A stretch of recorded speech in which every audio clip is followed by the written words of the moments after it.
the headlines, Japanese Prime Minister Shinzo Abe stays away from the controversial Yasukuni War Shrine for a fall festival, but does donate a ceremonial offering, prompting the governments of China and Korea to express regret and concern.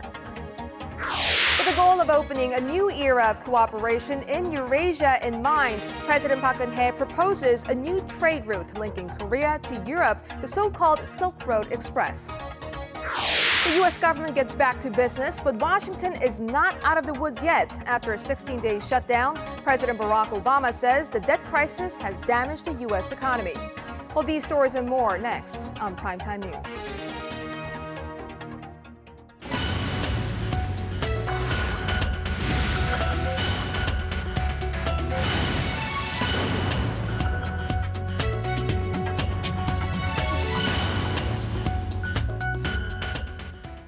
Good evening and welcome to Primetime News. It's Friday, October 18th here in Korea. Live from Seoul, I am Yoo Ji-hye. And I'm Sean Lim. Thank you so much for joining us. We begin in Japan, where a record number of lawmakers visited the controversial Yasukuni War Shrine on this Friday, which angered Asian victims of Japan's wartime atrocities. Meanwhile, the issues of correcting historical distortions by Japan, as well as those found within local textbooks, were discussed during Korea's parliamentary audit on Friday. Our Kim Hyun-ji reports. Japan's Internal Affairs and Communications Minister Yoshitaka Shindo on Friday paid a visit to the Yasukuni Shrine in Tokyo on the occasion of an autumn festival there that began Thursday. Reports say that a bipartisan group of 159 Japanese lawmakers also visited the shrine Friday morning, which, according to Japan's Sankei Shimbun, is the largest number of lawmakers who visit for the festival since 1989. Japanese Prime Minister Shinzo Abe, however, stayed away in an apparent gesture to mend ties with Korea and China. The two Asian nations, both victims of Japanese aggression before and during World War II, regard Yasukuni as a symbol of the country's past militarism, as it enshrines 14 Class A war criminals along with its war dead. The Prime Minister did, however, make an offering of a masakaki tree Thursday. Seoul's Ministry of Foreign Affairs on Thursday expressed regret and concern about Abe's offering, saying that Yasukuni glorifies Japan's past militarism. Ongoing conflicts with neighboring countries over historical matters came up when Korea's Parliamentary Committee on Education audited the nation's educational institutions on Friday. A new Korean history textbook authored by conservatives, preliminarily approved for use in high schools next year, took center stage. Critics say the textbook from Kyohak Publishing Corporation glamorizes Japan's imperial rule over Korea and the Koreans who supported it. The textbook by Kyohak says Japan's colonization of Korea contributed to the nation's modernization. What's your take on that? I oppose that theory. That's something that Korea cannot accept. I support the view that Japan suppressed and plundered Korea. The lawmakers also demanded that the heads of history and education institutions focus on countering attempts made by Japan and China to distort Korean history. They stressed that true peace in the region can only be achieved when the countries resolve their historical conflicts. Kim Hyun-ji, Arirang News. President Park Geun-hye elaborated on her vision to open a new era of cooperation in Eurasia on this Friday. The Korean leader proposed a new trade route linking Korea to Europe to help connect distribution networks in Eurasia and overcome physical barriers that hamper exchange. Our presidential office correspondent Eun Ju has more on the Silk Road Express. President Park proposed binding the Eurasian region into a single continent. The first step towards this goal, she says, is creating a distribution network that connects northeastern Eurasia by railway and roads. 궁극적으로 이를 유럽까지 연결해서 부산을 출발해 북한, 러시아, 중국, 중앙아시아, 유럽을 관통하는 실크로드 익스프레스를 실현해 나가야 합니다. Speaking at the first international conference on Eurasian cooperation in Seoul on Friday, President Park also proposed setting up an energy network through gas and oil pipelines, as Eurasia is composed of both energy-producing and consuming countries. She called on Eurasian countries to push ahead with joint projects to develop energy resources, such as shale gas in China and crude oil and gas in East Siberia. Creating a Eurasian economic bloc was another of President Park's proposals. 유라시아 지역은 서쪽으로는 EU, 남쪽으로는 아세안, 태평양 건너에는 나프타 등 단일 시장을 위한 제도적 기반을 갖추고 있습니다. The president emphasized the importance of tearing down regulatory barriers that block trade and investment, and said Korea, China, and Japan should accelerate trilateral FTA talks and link up with other regional trade deals, such as the Regional Comprehensive Economic Partnership and the Trans-Pacific Partnership. Experts say President Park's Eurasian plan will support her administration's key goals of boosting the economy and setting up a foundation for a peaceful reunification. Cooperation among Eurasian nations could also eventually pressure North Korea to open up. 물류, 에너지, 인적 교류를 비롯한 대부분의 협력 과제들이 남북 관계의 안정과 북한의 개혁 개방 없이는 풀어가기 어려운 과제입니다. A creation of a huge economic bloc in the region would also help Korea further expand its trade and economic cooperation. Eurasia accounts for 40% of the world's landmass, 71% of the world's population, and 60% of the world's GDP. Oh Jin-ju, Arirang News. It was a collaborative effort to boost safeguards of the online world. The largest global conference on cyberspace came to a successful end in Seoul on this Friday. The participants adopted a so-called Seoul framework, which will serve as a guideline for dealing with cyber-related issues. Hwang Sung-hee has the details. Around 1,500 officials and IT experts from some 90 countries adopted the first international agreement on cyber-related issues at the Seoul Conference on Cyberspace 2013 on Friday. The so-called Seoul framework will serve as a guideline for dealing with issues ranging from cybercrimes and cyber-terrorism to the internet economy. The Seoul framework is significant because it is the first document that outlines the discussions between the international community and that will determine the direction of future discussions. It will be distributed to the UN and OECD to be used as reference documents. Countering cross-border cyber-terrorism, which is becoming increasingly common, was a key issue on the agenda. Participants agreed that any country that wages a cyber attack must be held accountable.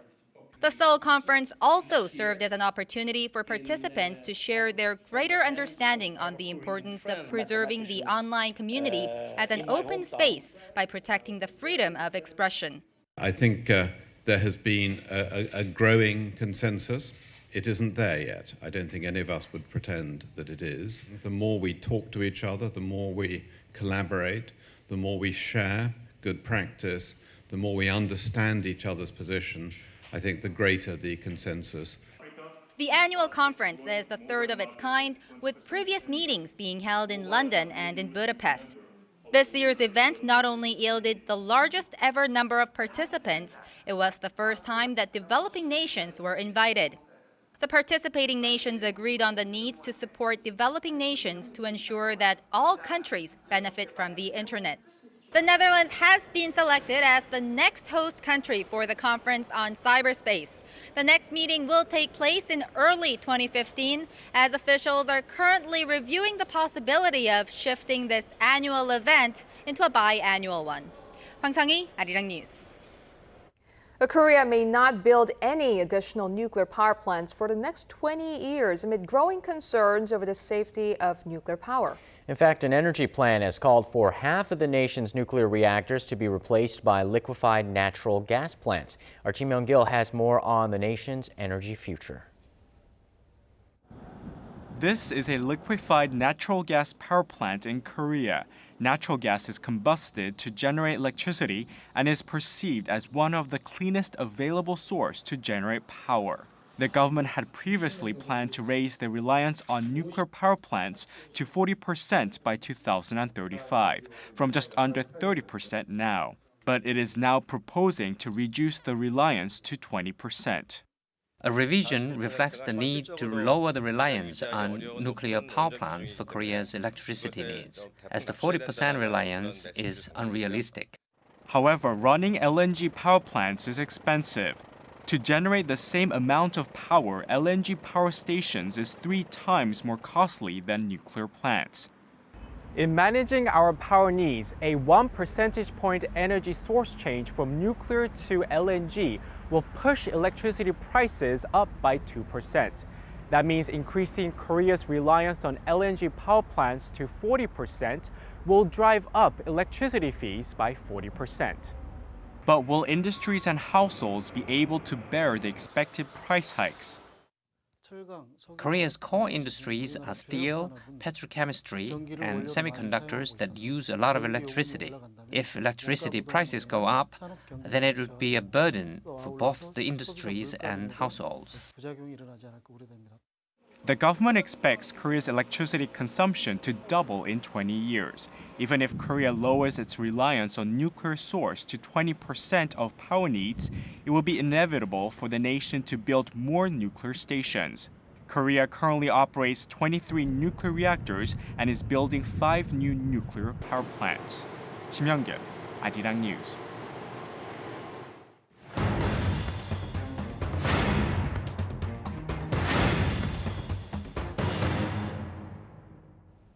Korea's missile defense capabilities have been a hot topic as of late, with speculation rising that Seoul might join hands with Washington on a U.S.-led missile defense system. For an in-depth look into some of the issues at play, we are joined by our Kim Hyun-bin in the studio. Hyun-bin, walk us through the controversy.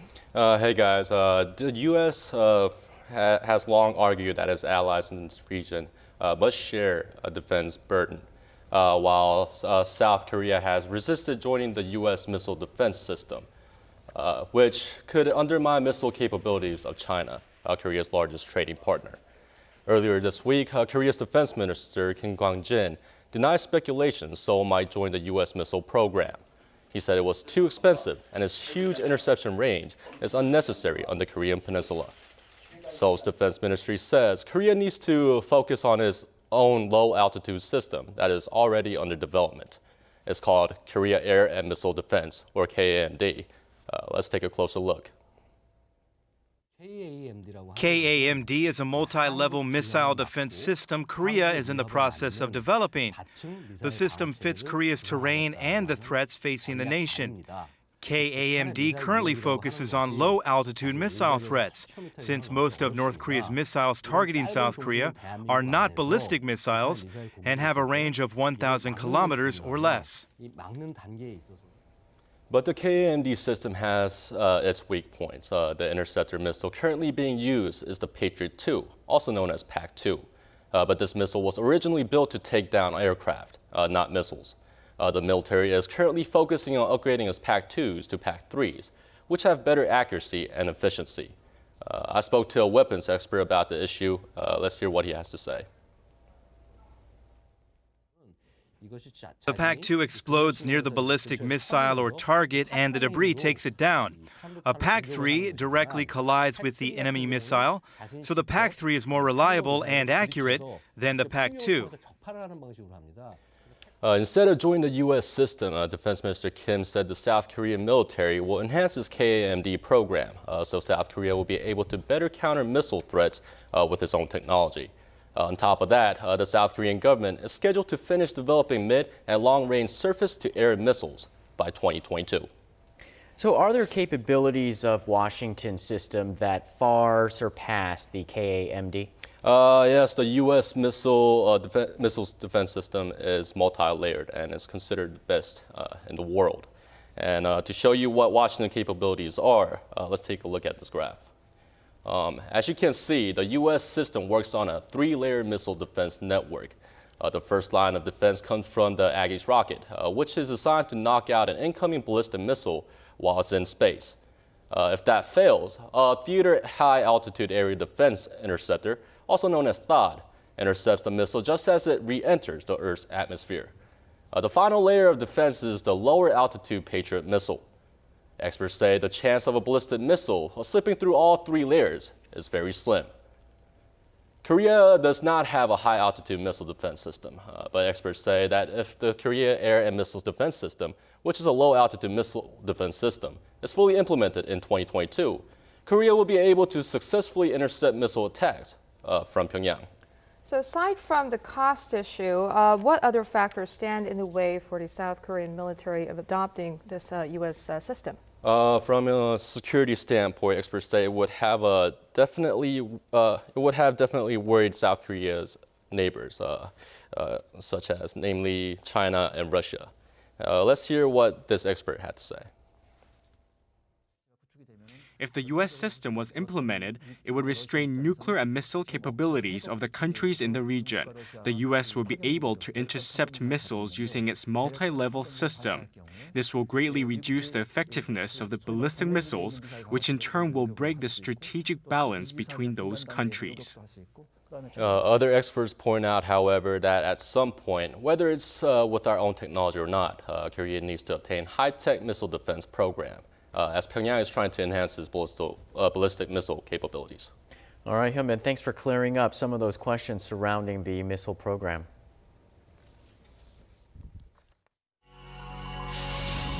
Before your day ends and another begins, get the latest news live from Seoul. Residents whose features restrictions is on the rise. Closing ceremony.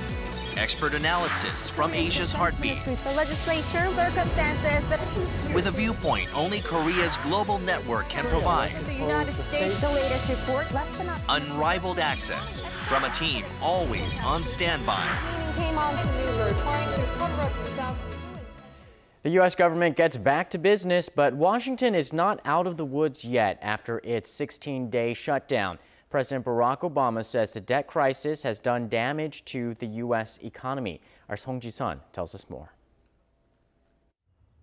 Federal employees in the United States returned to work Thursday, just a matter of hours after U.S. President Barack Obama signed a congressional budget agreement into law that ended the government shutdown. Obama expressed his thanks and said that people have recognized the importance of government functions. Despite not having to make any budgetary concessions to Republicans, Obama was careful not to gloat, saying there weren't any winners.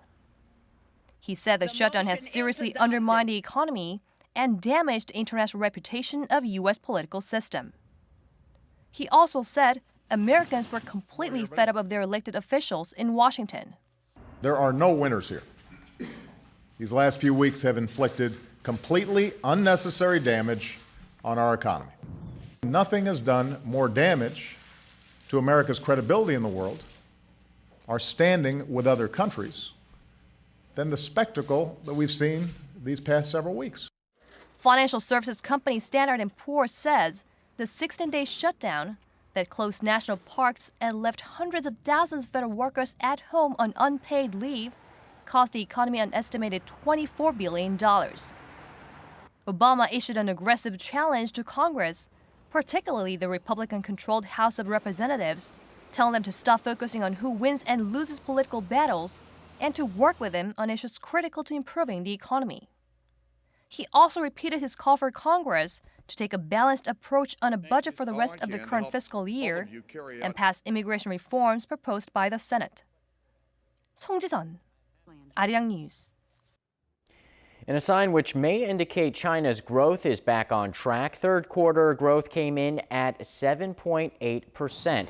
China's National Bureau of Statistics says that's up 0.3 percentage points from the previous quarter, and the figure marks the fastest growth in nearly a year.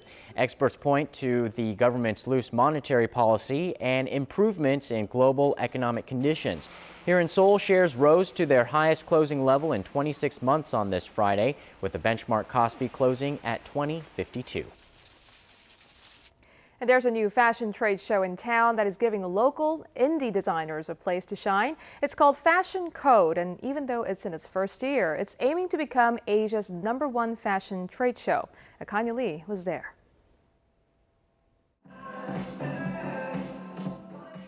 Fashion meets art, art meets design, and design meets music. It's Fashion Code 2013. with a collection of about 150 brands, mostly independent, local ones, and a sprinkling in of foreign brands here and there. Korea's new fashion trade show puts some of the most original, unique apparel and designs on center stage. What is this made of? All of our products are real leather made of deer skin. They're hand designed with paint and different coloring. It's a very hands-on event, with visitors being allowed to meet the designers in person, try on some of the latest fashion items, and even be part of different photo projects, like this one by a local eyewear company. The trade show is hosted by the Korea Creative Content Agency, and our goal was to get as many unique and original designers and brands as possible. So most of the exhibitors are indie designers or brands with character. At one booth, visitors can even act as designers. It's a mobile app company that combines fashion, technology, and a bit of social networking. The name of our app says it all. You are the designer lets anyone become a designer and create their own pair of shoes on their smartphones. The most interesting feature, though, is the fact that your design could be made into real shoes and be sold on our website. If your design gets enough votes from other app users, then your concept shoe could come to life. So I gave it a try. Curved toe pumps, check. Teal leather, check. Pretty simple. If my shoe gets the votes, I could even get royalties for each purchase. Nice. Officials say most of the buyers coming to the show are from China and Japan. But there are also buyers from Europe who are particularly fond of Korean brands. It's very creative and commercial at the same time. Fashion Code runs through Saturday, and in the coming years, it hopes to be Asia's #1 fashion trade show. Connie Lee, Arirang News.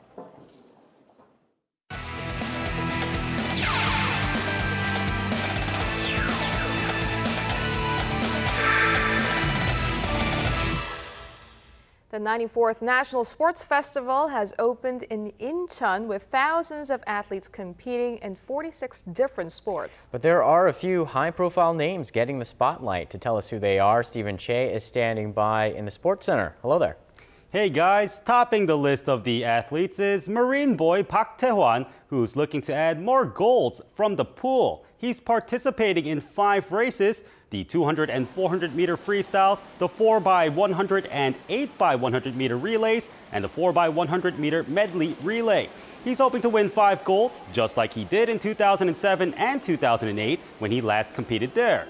Meanwhile, Olympic stars like rhythmic gymnast Son Yeon-jae, gold medalist archer Ki Bo-bae, and men's vault gold winner Yang Hak-sun will participate in the sports festival as well.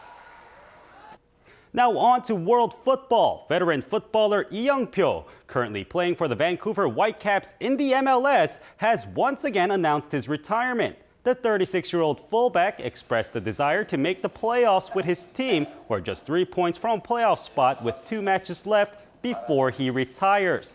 Lee's career took him to multiple leagues in Korea and around the world, and he's also the 3rd most tenured player ever for the national team with 127 caps. And now let's wrap things up with the top matchups in the KBL. First, we head to Busan, where the KT Sonic Boom hosted the LG Sakers. Both teams were hot out the gate, but the Sakers kept up the heat, with first-year center Chris Massey emerging with 27 points and 17 rebounds for the night. LG wins with a final score of 109-85, becoming the 2nd team this year to break the 100-point barrier. Now it's the KCC Aegis taking on Anyang KGC in Jeonju. KCC ran away from the 3rd quarter, and also KGC just had no answer for big man Tyler Wilkerson, who put up 22 and 14 for his 3rd double-double in 4 games. And KCC wins over KGC 76-60. That does it for me here in the Sports Center. This has been Stephen Che. Check back at midnight for the latest in the world of sports.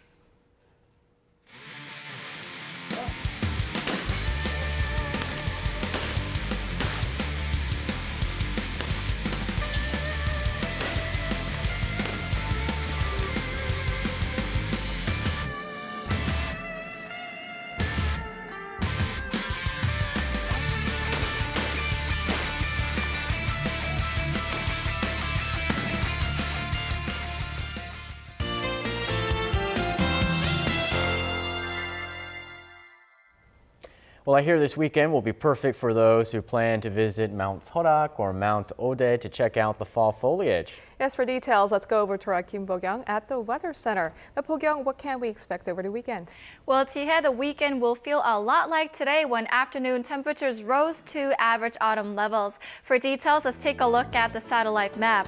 As you can see, we have clear skies across the map due to a high pressure system from the East Sea. Now, tomorrow there may be about 5 millimeters of light showers in the East Coast regions. Otherwise, tomorrow morning is forecast to be slightly warmer than today. However, the big temperature gaps will persist.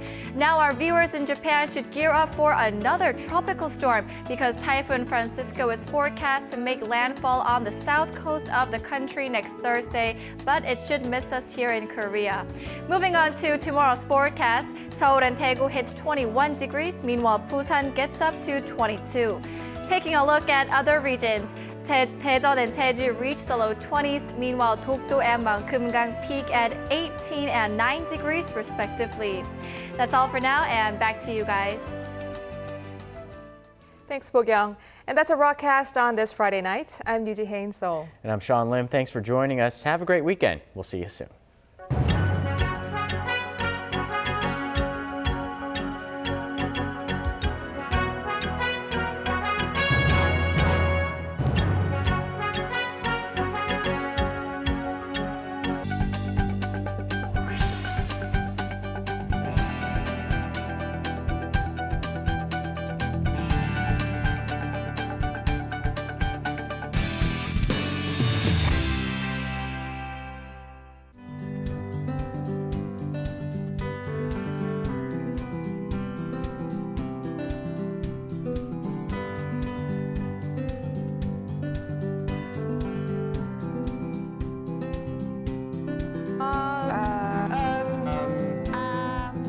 The mini shops being open 24 hours. The 24-hour service, the places you can get a guy like beer, so go and get a beer with my friend in the 24-hour convenience store. That's really good, so I'm happy with that. I like Dongdaemun Market. Dongdaemun Market was really interesting, but we went there a little too early, so a lot of the stores were still closed. Well, I've been there before, but it's really nice because there's many shops and different Korean designers, and I like that because I can pick up different clothes which are different and a bit quirky. Delivery service. Actually, just a week ago, we ordered cheese and a couple of items from the Easy Shop online, and things were delivered to us within 24 hours, like the next day, and it was everything was great.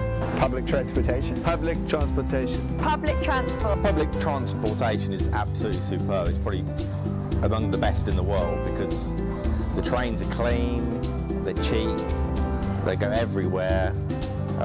You've got so many buses and those kind of things.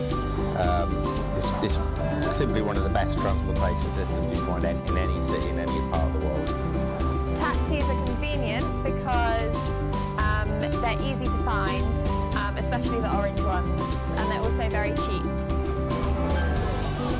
Convenient Korea. Convenient Korea. Convenient Korea. Convenient Korea. Convenient Korea for